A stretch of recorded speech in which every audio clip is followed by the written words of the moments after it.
Hi. ఇప్పుడు నాటుకోడి పులుసుతో షార్వా చికెన్తో ఫ్రై చేసుకుందాం.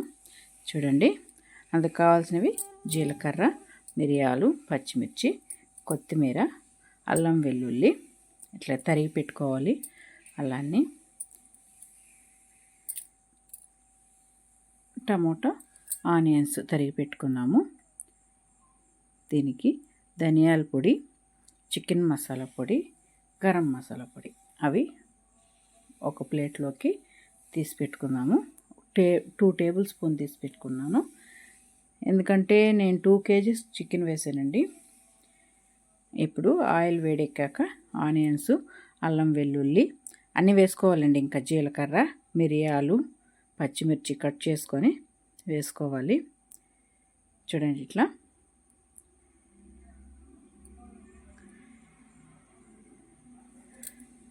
మీడియం ఫ్లేమ్లో పెట్టుకోండి స్టవ్. పచ్చిమిర్చి వేసుకోవాలి. ఇప్పుడు కొంచెం జీడిపప్పు, గసగసాలు ఒక 2-3 టేబుల్ స్పూన్ వేసుకోండి. గసగసాలు వేసుకుంటే షార్వాకి చిక్కదనం వస్తుందన్నమాట. జీడిపప్పు, గసగసాలు అందుకోసం అని వేసాను. ఇప్పుడు టమోటాస్ వేసుకొని కొంచెం సాల్ట్ వేసుకోండి, కల్లుప్పు వేసుకోండి, బాగుంటుంది, టేస్ట్ కూడా బాగుంటుంది. టమోటా కొంచెం త్వరగా బాయిల్ అవ్వద్ది సాల్ట్ వేసుకుంటే. ఇప్పుడు కొత్తిమీర, ఇవి గరం మసాలా పొడి, ఇవన్నీ ఒక ప్లేట్స్లో తీసి పెట్టుకోండి. గరం మసాలా, చికెన్ మసాలా, ధనియాల పొడి, కారం నేను 5 టేబుల్ స్పూన్స్ వేసానండి. అంటే 2 kg చికెన్ కదా, అందుకోసమని.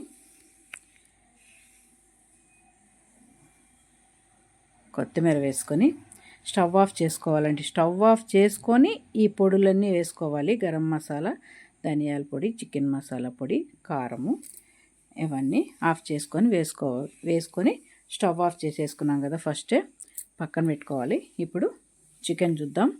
చికెన్లో సాల్ట్, పసుపు, కొంచెం కారం వేసుకోండి. కరివేపాకు వేసుకుంటే బాగుంటుందండి. కొంచెం వేసుకోండి, అందులో వేసుకున్నాం కదా. వాటర్ తీసేస్తాం కాబట్టి చికెన్కి కారం తగ్గుద్ది, అందుకోసం అని చెప్పానని కొంచెం వేసుకోండి. ఇందులో కుక్కర్కి మూత పెట్టేసేసుకొని విజిల్స్ రానివ్వండి. నాటుకోడి కాబట్టి కొంచెం ఒక 6 విజిల్స్ రానిచ్చండి. ఇప్పుడు మనం ఇదంతా బాయిల్ చేసి పెట్టుకున్నాం కదా, టమోటా, ఆనియన్స్ అవన్నీ గ్రైండ్ చేసి పెట్టుకోవాలి.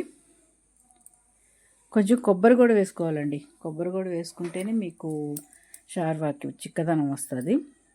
చూడండి, ఇట్లా వేరు చేసి పెట్టుకోవాలి, సపరేట్ చేసి పెట్టుకోవాలి. చికెన్లో వాటర్ని సపరేట్ చేసి పెట్టుకోవాలి ఇట్లా. ఇప్పుడు మనం గ్రైండ్ చేసుకున్నాం కదా, అది పక్కన పెట్టుకొని ఆయిల్ వేడెక్కాక కొత్తిమీర, కరివేపాకు వేసుకొని, అదిగోండి గ్రైండ్ చేసుకునేది 1/4 భాగం వేసుకోండి. మనకి షార్వాకి సరిపోదు, చిక్కదనం రావాలి కాబట్టి 1/4 భాగం అది గ్రైండ్ చేసుకునింది వేసుకోండి, మిక్స్ చేసుకునింది. కొంచెం ఫ్రై అయ్యాక ఇందులో మనం చికెన్ వాటర్ తీసి పక్కన పెట్టుకున్నాం కదండి, అందులో వేసి కలుపుకొని కొంచెం వాటర్ వేసుకొని, చూడండి కొంచెం వాటర్ వేసుకొని స్టవ్ మీద పెట్టి కొంచెం చిక్కదనం వచ్చే వరకు కొద్దిసేపు ఒక 10 మినిట్స్ 15 మినిట్స్ ఉంచాలండి. ఇప్పుడు చికెన్ ఫ్రైకి ఆయిల్ వేసుకొని అందులో కొత్తిమీర, కొంచెం కారం వేసుకోండి. చికెన్కి తీసేసాం కదండి వాటరు, కొంచెం కారం వేసుకుంటే స్పైసీగా ఉంటుంది. మిగిలిన 1/4 భాగం మసాలా గ్రైండ్ చేసుకునేది ఉంది కదండి, అది వేసుకోవాలి. అది బాగా వేగాక ఇప్పుడు చికెన్ వేసుకొని బాగా ఫ్రై చేసుకోవాలండి. కొంచెం వాటర్ వేసి ఫ్రై చేసుకోవాలి. ఇప్పుడు అదిగోండి, షార్వా రెడీ, చికెన్ ఫ్రై రెడీ.